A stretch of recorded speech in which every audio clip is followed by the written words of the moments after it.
My wife cheated and got pregnant by another man. My revenge was even more devastating. I vividly recall the moment my world crumbled. A day that was meant to be one of the most joyous of my life, the birth of my first child. My wife, Emily, and I had been together for 6 years, married for 4, and I always believed we had a perfect life. She was everything I had ever desired, blonde, beautiful, and vibrant. We seemed like the quintessential couple, and for years, I was convinced that our love story was flawless. The anticipation of becoming a father filled me with excitement, but nothing could have prepared me for what unfolded in that sterile hospital room. The labor was long and exhausting, stretching on for hours as I held Emily's hand, whispering words of encouragement, imagining the joy we would feel when we finally met our child. But when the doctor handed me my newborn son, the room fell into an eerie silence. My heart, which had been racing with anticipation, suddenly felt like it had stopped. In my arms lay a baby with dark brown skin. Both Emily and I were white with blonde hair and blue eyes. Yet this child was unmistakably black.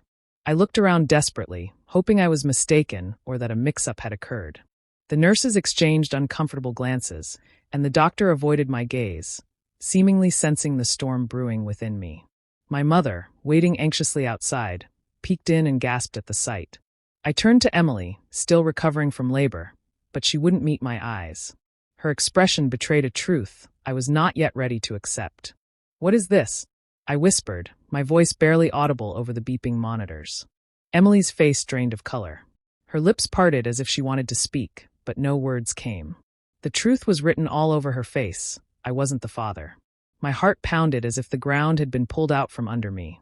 Nausea washed over me as I placed the baby back into the nurse's arms, stumbling away, my legs weak, my mind racing with disbelief. I had spent months dreaming of fatherhood, envisioning all the moments we would share, teaching my son to ride a bike, playing baseball, watching him grow into a man. Now all of that felt like a cruel joke. "Who is he?"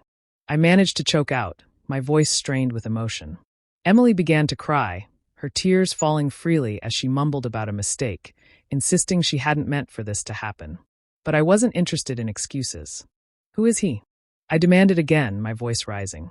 Through her sobs, she finally confessed, Marcus, a coworker. She had been unfaithful for nearly a year. All the while, I had been lost in dreams of our future, completely unaware of her betrayal. The air in the room seemed to vanish, leaving me gasping for breath.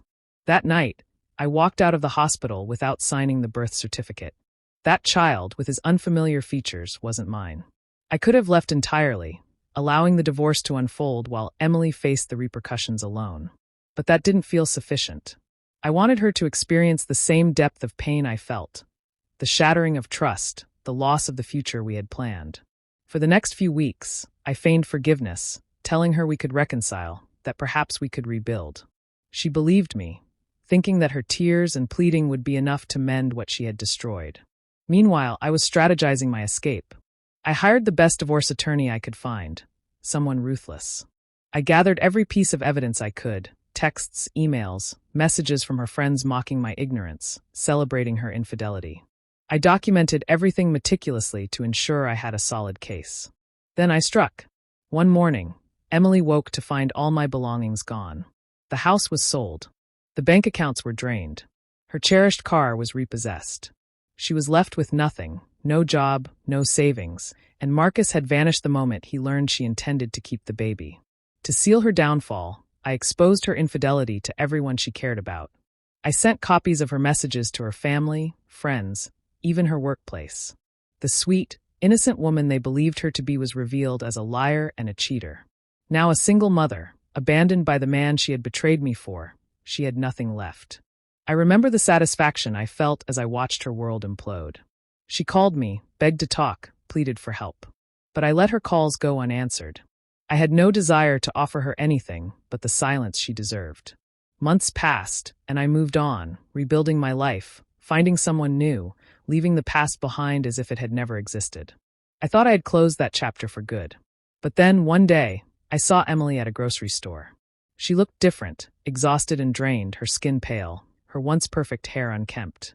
The baby was strapped to her chest, wailing inconsolably while she appeared stripped of all her former elegance and confidence. When she saw me, hope flickered in her eyes for a fleeting moment, as if she believed I might still care. "Hey," she said weakly, her voice barely above a whisper. "Can we?" I interrupted her with a smile, shaking my head slowly. "Oh, Emily," I replied, my tone laced with a mix of pity and triumph. "You made your bed. Now lie in it."